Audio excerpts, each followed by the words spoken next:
It's become the most popular route for smugglers from Mexico. It's just littered with camouflage clothes and backpacks. What it looks like to me is you're smuggling people up to Phoenix. Somebody's getting paid to transport these individuals. What do you think the Sinaloa cartel is grossing a year? In the billions.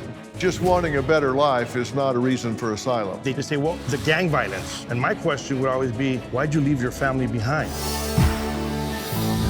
If you can believe it, we are just a week away from the 2024 election, and there's one topic that's got everyone from Washington to Main Street talking: the border crisis. Both sides agree that work needs to be done to secure our southern border.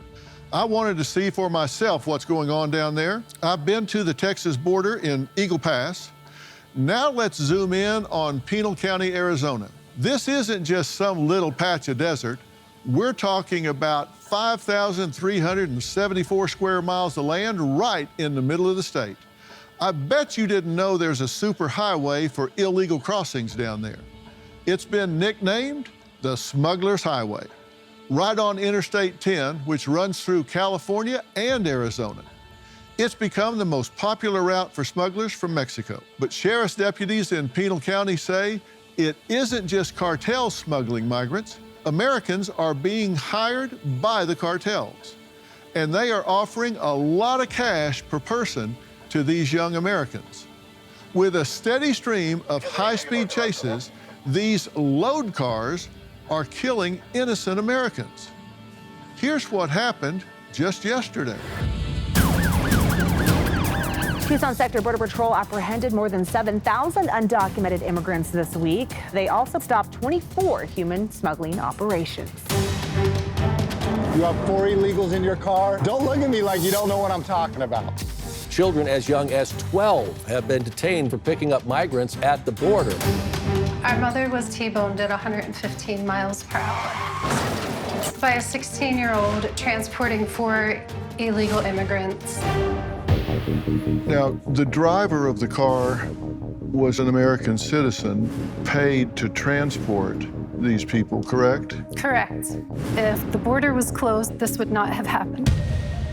So the I-10 has become the smuggler's highway. That way we're looking for guns and money. This way we're looking for people, and we're looking for drugs coming in. They have stopped a load vehicle, which is a car carrying illegals.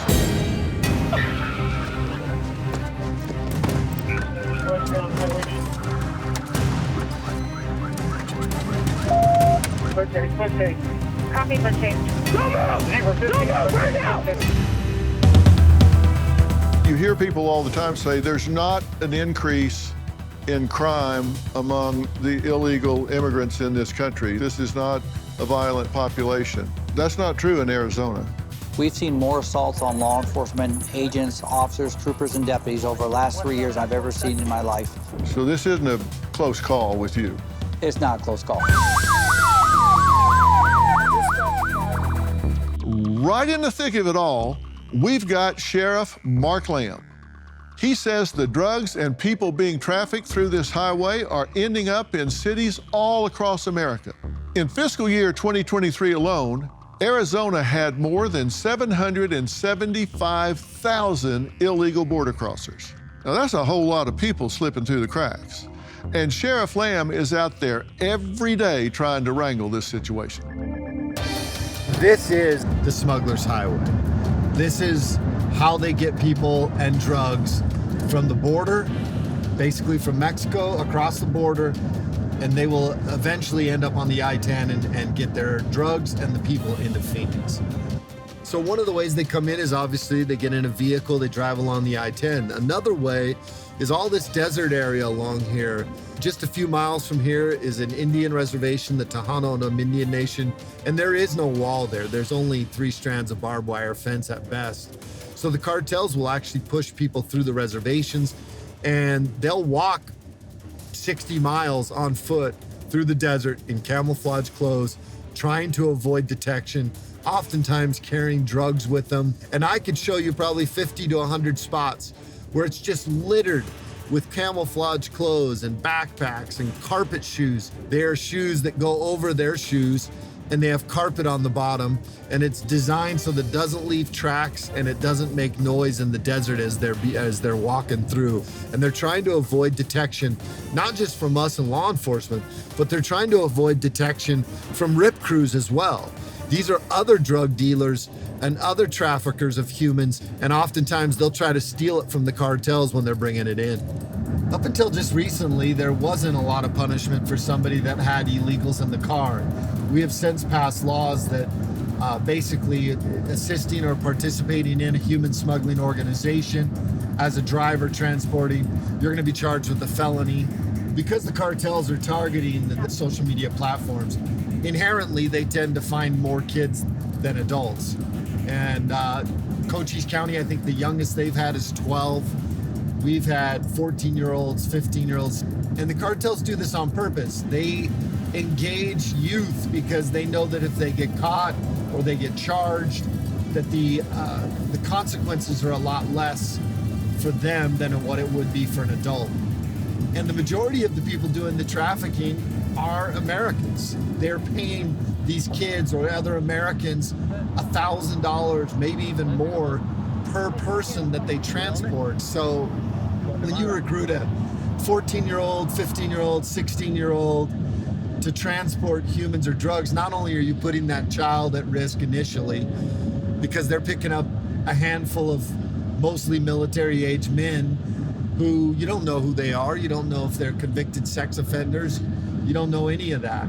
So not only are they putting themselves at risk, you also run the risk of the child running from us, and you have a 15-year-old or a 16-year-old who is not going to be a very experienced driver running at speeds of over 100 miles per hour.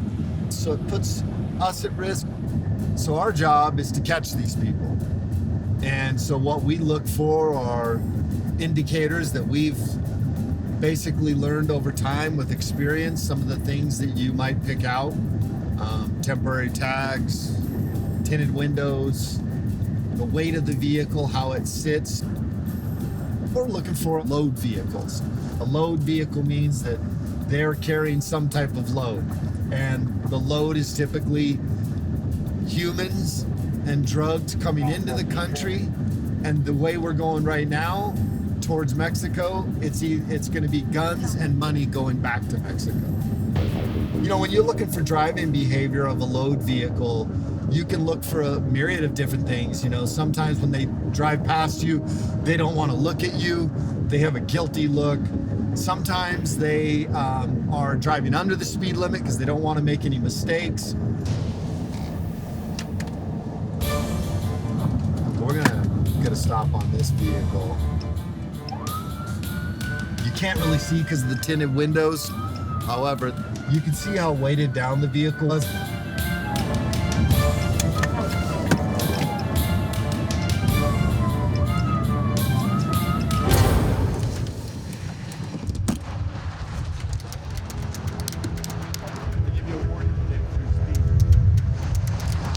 So that vehicle would be a perfect example. Somebody grabs their car, their parents' car, their grandma's car, they drive down to the border, pick somebody up. You can see how weighted down the vehicle was, and it was weighted down because it had multiple people in it and equipment in the back. In this particular case, they're just a bunch of people going to LA, a band going to LA to play some music. Anybody that comes across the border on foot or jumps into a vehicle, they're gonna come through this area of my county, and basically this becomes the last gauntlet they need to get through to be able to get to Phoenix. The cartels will oftentimes have two vehicles. One vehicle is the load vehicle, and the other vehicle is the decoy vehicle. If they sense that we, the police, are getting behind the load vehicle, we've actually had the decoy vehicle almost run our deputies off the road to get our attention. We had a situation like that where a deputy was pulling over a vehicle. It looked like they had a chase vehicle or a decoy vehicle with them, traveling tandem. When we went to pull over the load vehicle, the decoy vehicle almost sideswiped my deputy. When we found him, it was a lady with 2 kids in the car. One was 1.5 years old and the other one was about 5 or 6 months old in the vehicle. And she led us on a pursuit for almost 40 plus miles.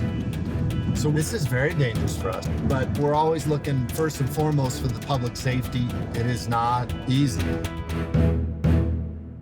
Supply chain issues are on the rise, whether caused by natural disasters like Hurricanes Helene and Milton, global conflict, or worldwide inflation. The impacts are being felt across the board. When there's an urgent need for essential items like medications, these delays can become catastrophic. In the face of disruptions and cutoffs, how will you care for yourself and your loved ones? The Jace case provides peace of mind for families during times of shortages, delays, and disaster. It's an emergency medication kit containing 5 life-saving antibiotics that treat the most common and deadly bacterial infections. By completing a simple online evaluation, you'll be prepared for the unexpected. Don't wait until it's too late. The time to prepare is now. Right now, you can receive a discount on your Jace case. Just go to jace.com and enter promo PHIL at checkout. That's promo code PHIL at jase.com, ensuring you have the right medications when you need them most. What's your friends' names? Carlos, Maria, and Ana. We're being good friends, they're really not conversing. What it looks like to me is you're smuggling people up to Phoenix. And what were their names again? It's Maria, Ana, and Juan. Maria, Ana, and Juan? It's human smuggling. Somebody's getting paid to transport these 3 individuals. This is everyday occurrence. Sheriff Mark Daniels of Cochise County says in the last 31 months, there have been 500 to 600 pursuits coming through his rural county. Now that's just unheard of. I sat down with the sheriff and the vice president of Border Agent Council, Art Del Cueto, who says the media is not reporting much about Arizona's border issues. Art says he has solutions if anyone would care to listen. Well, I did. You've been a Border Patrol agent since the early 2000s, 2003, right? Correct. And you actually are from Mexico, but you grew up in Arizona, Douglas, Arizona, right? Exactly. Tell me, how is the media doing on reporting what's really happening in Arizona? I think they're not doing a very good job. And I'll tell you where some of the issues are, is Arizona continues to be the #1 area for encounters in the entire country. But you see a lot of what's happening in Texas because you have a governor out there that's willing to open up to the media. And he's willing to allow other law enforcement within Texas to speak about it. And here, we just haven't had that positioning in Arizona. You know, you have very few individuals that are speaking about the issues that happen. You have Sheriff Daniels here, obviously out here in Cochise County, which he's on the border.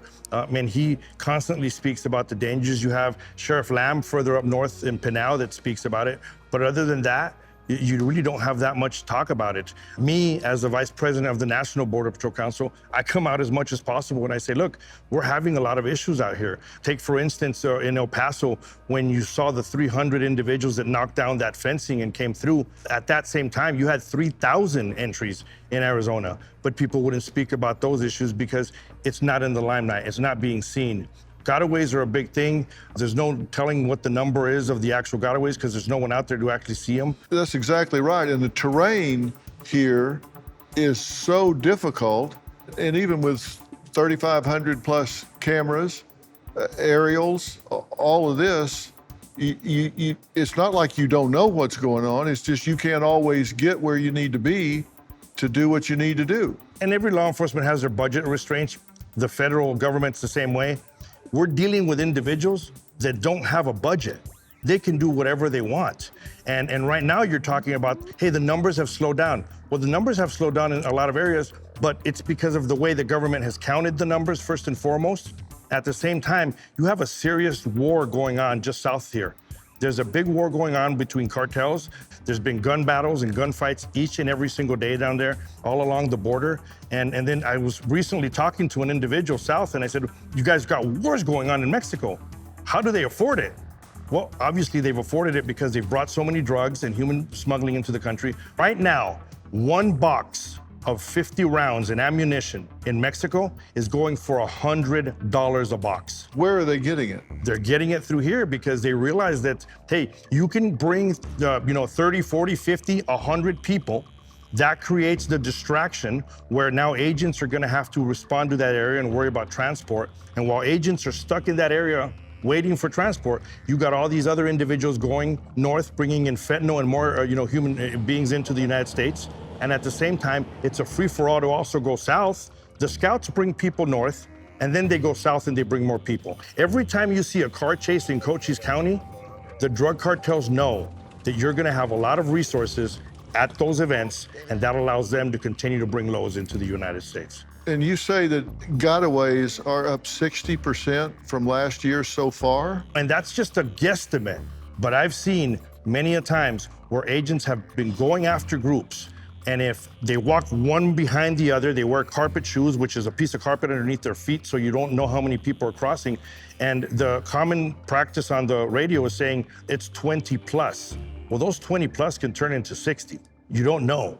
But the only thing that you write down as gotaways is 20. And all these battles that are going on in Mexico right now, is this a turf war?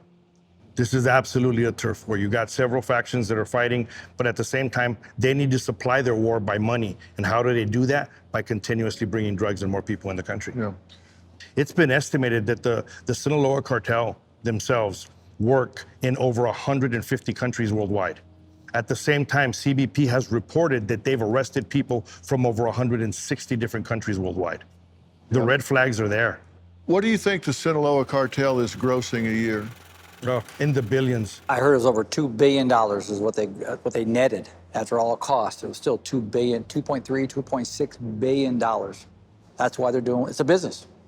You're not dealing with the mom and pop shops. Look, I grew up in Arizona. I've been here my entire life, and I grew up in Douglas. And I remember, seeing the loads that would come across, and back then, Border Patrol chasing these vehicles, sheriffs out there chasing these vehicles that were coming across. And you would deal with pretty much mom and pops that were bringing, marijuana across at times. You'd see cocaine and issues like that. But right now, you're dealing with these individuals. They've sent their children to American schools.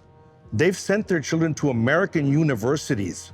And then they go back, they study business, and they run this criminal enterprise. Well, I was just going to ask you, are they sophisticated? Because we're seeing them use social media, we're seeing them do all kinds of marketing.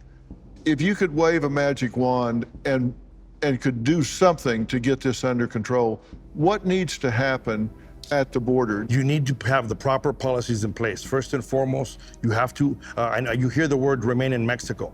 That's a big thing. If there's no incentive, the numbers will slow down. So what you need to start off right off the bat, if every individual that's coming into the country right now that are asking for asylum, you detain them. You stop releasing people. You don't just say, okay, you're gonna ask for asylum, I'm gonna let you go, show up whenever you show up. You detain every individual that's coming across. You utilize individuals like Sheriff Daniels that are willing to help, willing to put up their detention facilities to also detain some of these individuals. And once you start detaining people, the numbers will drop automatically because word gets out fast and they'll say, hey, if you come across, you can't just say asylum, you're not just gonna get released. Now we're having to stay incarcerated until we can prove our asylum claim. The numbers will drop tremendously when you start doing that. What would you guess is a percentage of legitimate asylum claims of those that are coming across the border? You're from New York? Yep. Who are these people? My cousins. Your cousins? Yeah. Oh, do you know their names? Yeah. What is it? Benjamin, Jose, and then I forgot the one who was from. Those guys got weeds all over them. They just crossed the border or something? No. Have you guys been out rolling around in the weeds? No. We see it quite a bit where people are recruited online, like through social media. This gentleman we just stopped with the illegals, he was actually from New York. He was definitely out here to work. I am very much in favor of immigration. In fact, I know we must have an influx of legal immigrants, or we could be in real trouble population-wise and economically. But no matter what your politics are, one thing we can all agree on is that the current border policies are broken, badly broken. What would you guess is a percentage of legitimate asylum claims of those that are coming across the border? Well, I'll use Congressman Cuellar's own words. He's a congressman out of Texas. And I believe he said that out of everyone that's asking for asylum right now, he believes that only 7% of those individuals have an actual asylum claim. This is Henry Cuellar? Henry Cuellar out of Texas. Yeah, I've talked to the congressman, and I think he's in a position to know. And so less than 10%. I think he was generous by saying 7. So if we're being honest, 90+% of these people that are coming and asking for asylum aren't coming for asylum reasons. It's not, and asylum being that there's something behind that is so onerous, so dangerous, so threatening that they've got to escape to get out. And just wanting a better life is not a reason for asylum. Financial reasons is not obviously the reason. And even if you go that far and you go with a better life, you're seeing some of these individuals, and I know the term gets used often, military-aged men. That's what you're having. You're having individuals between the ages of 18 and 35 that are coming across, and they're leaving their family behind. And then they turn around and say, well, the gang violence, the cartel violence. And my question would always be, why'd you leave your family behind if that's the reason you're coming here? If you're fleeing something and you're really in danger and you're really scared for yourself and your family, you flee with your family. But if you go by yourself and you leave your family behind in the areas that you're saying are so dangerous by gangs and cartels, then you're not fleeing from something, you're fleeing to something. And that's what's scary. Yeah, that is really well said, because if they are the able-bodied male or males in that area, that community, that family, you don't leave the women and children behind to be abused, raped, killed, taken over, whatever, and flee. That's rather cowardly to do. That is. Is this an economic play? I think it's a little bit of everything. It's an economic play where, you know, they want to send some money back to their families so their family can be better off. But at the same time, you have criminal cartels and you have gangs and everything else throughout the world that have taken advantage of this, and they realize, hey, this can grow our criminal enterprise even further, because they continue to put people in the United States, that they can set some kind of home base, continue to bring drugs into the United States. I was out with Sheriff Lamb earlier, and let me tell you, those guys are eagle-eyed. They're watching these cars go by. They've got like a 10-mile stretch that don't have exit ramps. So they've kind of got them corralled in there. They're spotting things in these cars going by. I'm like, what was it you saw? And they're exactly right. And they're still getting away. Yeah. You still got people getting away. There's so many. I mean, I counted one time in about 2 minutes, there were like 350 cars come by, and there's like 2 sheriff's vehicles there looking at that. They spotted them. I mean, look, me, it's like a blur, but they're like. Dr. Phil, the reason our numbers, our stats aren't tripled is I don't have triple the resources. They're just flooding these highways, they're flooding the border, and they know we're outnumbered. We're totally outnumbered. And those numbers of gotaways, the number of drugs that are being seized are nominal compared to what's really getting in the country. So nothing short of not really policy change, but just policy enforcement is going to stem this tide. Absolutely, that's how you're going to stop it. You have to have real consequence. When you have 16-year-old kids coming down to south to the border from, you know, good neighborhoods, and they're being promised $1,000 a load, or they say, hey, if you come through the checkpoint, you'll make even more money a load. They're being promised that. You got 16, 17-year-old kids that are coming down here doing it, and at the same time, you got drug smugglers calling them, and they're saying, hey, this time don't stop. Don't stop. You have to have law enforcement chase you. A lot of times it's because there's another load behind, and they realize that chase is going to divert them and allow them to bring other. Yeah, so they're the rabbit, and then the one coming behind them is the, Dr. Phil, I think it's so important. I say this all the time. Washington, D.C., Congress and the White House has to have the will to change it. And that's where it starts. If they don't have the will, which is the engagement, the acknowledgement of it, and the prioritization of it, it's going to continue happening. They got to follow that rule of law. At the beginning of this administration, I heard a 12-year-old boy from Guatemala come across and say, the reason I can come now is because your president said I can do it, and there's nothing you can do about it. He's right. And he's right. He's right. And that's what's unfortunate. Dr. Phil, can I say one thing that I think is very important? America's sheriffs, there's 4 associations, major county, national sheriffs, western states, and southwest border sheriffs, along with Texas. We have made numerous requests to President Biden to meet with us, to talk about this, talk about community threats, the border. To date, he has never even answered us or engaged to even meet with us. And when we're not meeting with the White House, first president in modern day time that we know as sheriffs that has never met with America's sheriffs, that's where the problem starts. Yeah. We had members of the National Border Patrol Council tell Secretary Mayorkas, this is how you fix it. And everything has been ignored. Dr. Phil, we gave in El Paso, Texas, along with a dozen other sheriffs myself, I hand-delivered to Secretary Mayorkas a 16-point action plan 3 years ago. Sheriffs were asking, whatever happened to that plan? I reached back out to Secretary Mayorkas and said, Mr. Secretary, where are we at with this plan? And I quoted back, did you give me something, Sheriff? We've never heard a thing from us since. So that's why I'm talking. If you don't engage it, acknowledge it, and prioritize it, we're not going to fix it. They don't care. Dr. Phil, this is the problem. I can't tell you how much I'm going to amplify what you guys are saying, because you're here, you're on the ground, you're in the desert, in the dirt, and people cannot deny what you're saying. You got the videos, you got the pictures, you got the numbers, you got the agents here that are telling the same story. Thank you. We're going to get this message out, and we're going to keep it out and hear it. Thank you. Gentlemen, thank you, thank you so much. Thank you. Thank you very much. Thank you so much. I'm sure many of you have seen the numerous groups that are coming across daily. When the group of illegal immigrants come across the rivers, they discard their clothing here. That's why you see so much debris. We're trying to prevent these crossings by placing razor wire to try to redirect those individuals to the port of entry. Our state troopers, National Guard, Border Patrol, they're working tirelessly right now. Again, they're doing great work, exceptional work. All the support you can provide to them will be very beneficial to them. Earlier in the year, I flew down to Eagle Pass, Texas.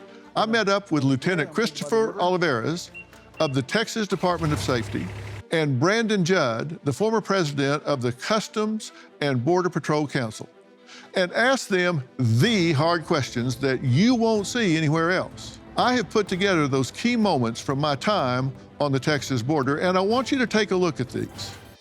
That's Mexico right there.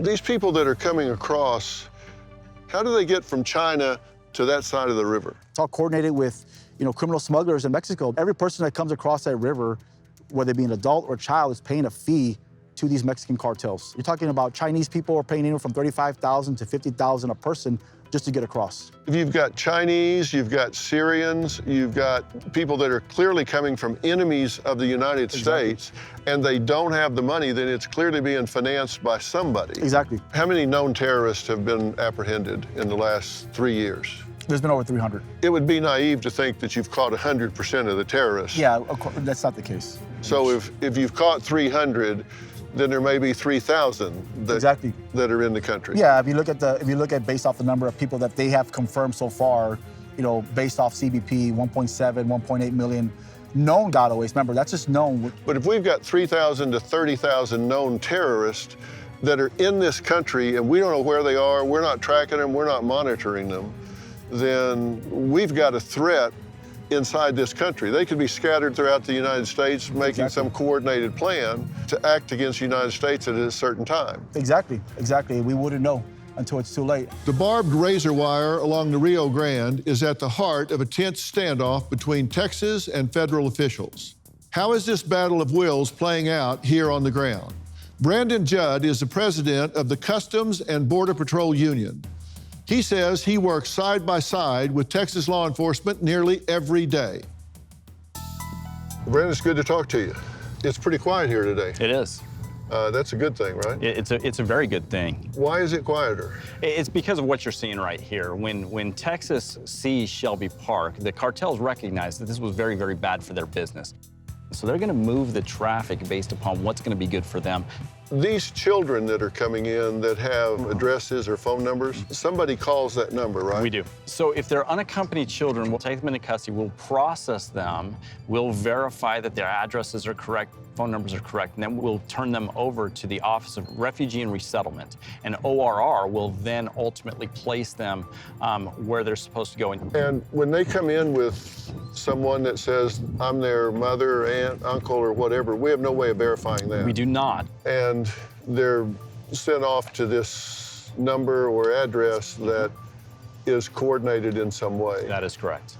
And that could be a trafficker, it could be... We believe that oftentimes it is a trafficker. When you see these children and you know that there's a very good possibility that they're being trafficked, that they're going into the sex industry, that really affects us. So our tax dollars are paying to sell children into sex trafficking, paying to sell children into sweatshop trafficking. Essentially, yes. And we know that. We knowingly are spending our tax dollars to sell children into sex trafficking. We do. There have been investigation after investigation that shows that a lot of these children are going into homes that are using these children for their own purposes. It's a monstrous life that we're putting them into based upon our policies. How, under any theory, is that okay? Under any administration, under any policy, is it okay for us to be spending tax dollars to traffic children? Because the American people just don't know about it. That's why I'm talking about it now. I want American people to know about this. And that's why we're speaking with you, and we're grateful for that. Look, when we hear about attacks on democracy, I believe that one of the biggest attacks on democracy is when our government fails to tell the American people what's actually going on. Well, am I saying it plain enough? You are, and I'm grateful for it. This morning we're in Eagle Pass. It's been a very busy morning, just multiple groups of illegal immigrants coming across. The river level has been high. It makes it more dangerous in these situations for these people to cross. At times they do use children. They use them to cross through the wire, the razor wire, because then we're gonna have to accept them because there's children involved. They've been told not to cross, but they continue to do it, and that's probably the most challenging part. When I was at the Texas border in Eagle Pass, I met up with a U.S. southern border expert, Jason Jones, who says human trafficking at the border is the largest U.S. intelligence failure since 9/11. I appreciate you talking to us. You got a handful of wristbands here, and I want to start with just having you tell us what these are. What Americans need to know is that what I'm holding in my hand here today is America's new slave trade. And I mean that to the very core of who I am. So this is debt bondage. In other words, if in the old days, the cartels didn't care where you came from, what country you came from. To cross that river right there was $100 on average. But when we got overrun, they said, we can send them throughout the country and we can keep them indebted to us for years, if not decades to come. So they began collecting what we call their personal identifying information. And once they found out their country of origin, where they came from, their mother's name, their father's, their home, their phone number, and then they figured out where they were going, they got a wristband. At the time when this started, it was $2,500 just for a Mexican citizen to cross, $3,000 for a Central American, $5,000 for a Chinese, and if you were Russian or Middle Eastern, $9,000. Well, these migrants didn't have that money, and they knew it. And they began putting these on them. So now here's where we are today. They cross with these wristbands on them, and then we send them throughout the country. They spread a virus of debt bondage where these people, for years, if not decades, are now indebted to a criminal organization in a foreign country who really should be a terrorist organization. So what are they doing to pay this off? So now this is where many of the women are going to go into commercial sex. This is where many of the men are going to become burglars, robbers, drug dealers, all to pay these organizations in a foreign country.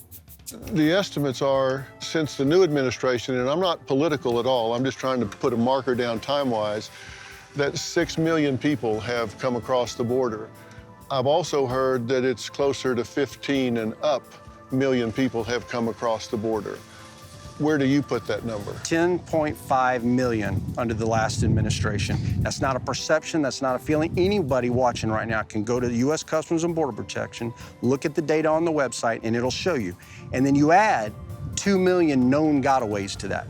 And one of the things I'm concerned about is you've got young kids that are coming in with names and numbers written on them, and they're getting processed on. we're actually using tax dollars to traffic these kids. And I think that's got to make people really upset.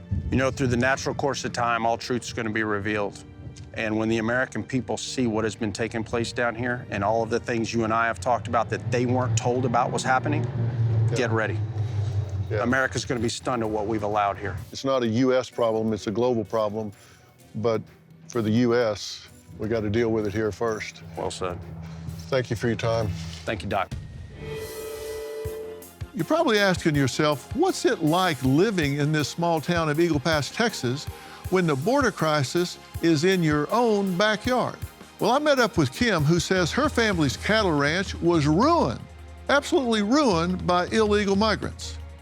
Now this mother of 2 teenagers says she fears for her family's safety. My family and I have lived in Eagle Pass the last 16 years on a cattle ranch. We're about a mile from the Mexican border. We've always had an issue with trespassers, illegal immigrants coming across the border, but never like we have in the last 3 years. It's been very overwhelming. The biggest group they've caught at my house in a day is a group of 450. The Border Patrol told us that we have like most apprehensions out of like the whole state of Texas, this 2 miles in front of my house. These aren't just Mexican migrants. We're getting people from China, Pakistan, Ukraine, Russia. The majority of the ones that we get, from what I know from Border Patrol, are the getaways that cannot pass background checks. We've found 3 different people murdered on our property. Last year, 2 were shot execution style in the head and another one was drowned. Well, right here's where the police told me they found a woman who had been beaten and raped by 12 different men, and it's right here in front of my house. Immigrants that are raping these women, we found 2 different rape trees on our property. The rape tree is when they rape these women and they take their bra or their panties as a trophy and they hang it from a bush or a tree.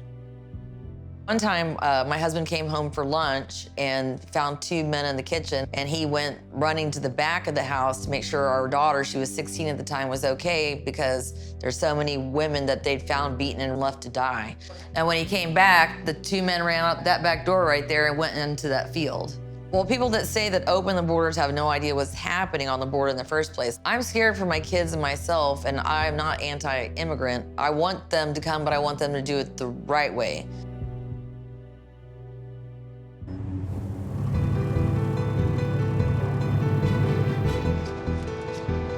Well, hello. Hi. How are you? Good. Have a seat.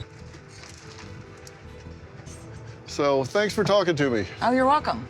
Tell me what's been going on, because you've got people coming across the river and crossing your property on a real regular basis, right? Yes, and there was some at my house last night. My dogs were going crazy. Oh, my God. Are they trying to hide? Are they running? They're trying to jump on the train. So, like, 2 days after Thanksgiving, this lady jumped on the train, and she got her foot cut off and decided to hide in the back seat of my truck and bled there for 5 or 6 hours. Oh, my God. The train ran over her? Yeah, it cut her foot off. What do you say to yourself about that? I mean, because clearly they're intruding and trespassing and getting into your truck, but on the other hand, it is a human being with a foot gone. Right. It is, but I said I used to feel sorry for them all the time, but they cut our fence 77 times. You get frustrated. My husband makes a living by turning cattle out. We can't do it anymore. I've seen some footage of them on your porch, like ringing the bell. Yes, And that was 3 o'clock in the morning. I had left her sitting on the table, and I think they were gonna break my window out to grab my purse if I didn't answer the door. And then I went in there with a gun to tell them to leave. Did they? No, they laughed, and they just said, we just wanted to know if you had a different kind of beer inside your house. We don't like this one you have on the porch. See, that's the problem. I'm sure some of these people have a legitimate reason for trying to get away from a bad situation, but when you've got people that are just violating human decency and boundaries, coming on your property, banging on your door, that sort of thing, that's where people are saying, all right, it's time to draw the line. Right. It's time to shut the border. Yes. Well, what do you think needs to happen? I think they need to reinforce all the policies that they canceled. When Biden came into office, he canceled Remain in Mexico. There was one where if you got caught coming over here illegally, then you had no chance at trying to claim asylum here because you did it the wrong way. If you don't wait your turn, then you can't come in. So you just think they should start enforcing the policies and the rules that they have already, that they just suspended? Yes, well, If you think about it, all these people, there's some people waiting a long time to get into this country, and they're doing it the right way. And they're letting all these people break the law, and they're putting them before them. Well, thank you for talking to me about All right, well, this. thank you. It was I nice meeting appreciate you. it. Thank you so much. What's happening down there in Arizona and Texas is really bleeding into cities all across America. It can be said that so many cities have now become border cities. Doesn't matter where they are geographically. Something has to change. And I hope tonight helped you in making your decision at the poll.